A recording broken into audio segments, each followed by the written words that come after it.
We've gotten rid of the heat advisory, but it is still dangerous heat out there. You really have to have a heat index closer to 108 overnight. Low temperatures near 80 to have that heat advisory. So we don't have that, but still take this seriously, especially if you don't have AC. You don't want to be out in this for a long period of time. That feels like temp sitting close to 100 for Houston, but even higher over towards Katy, Sugar Land, and down around Galveston.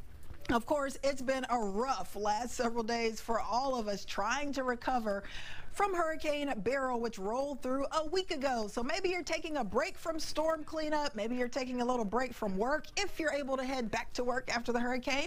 And you're going to head out, get your favorite smoothie, ice cream cone. Let's check out our melt-o-meter. It's going to melt quickly out there because that heat is intense. It is super steamy and you will feel it. And like I said, it can be dangerous. So continue to take it easy. Enjoy your smoothie. Enjoy your ice cream cone if you're going to grab that. And if you are working out there, make sure to drink plenty of water.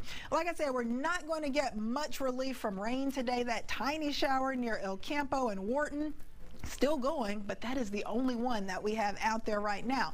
A lot of you are also wondering, do we have anything else creeping our way from the tropics? Well, here's the good news. That Saharan dust out there coming off of the African coast has gotten even thicker for the Caribbean, for the Atlantic, not quite as thick in the Gulf, but it's going to help to hinder any tropical development at least for the next week. So we're not expecting anything. Usually when that Saharan dust rolls out across the Atlantic basin, that brings in drier air, so it's harder for these tropical systems to form.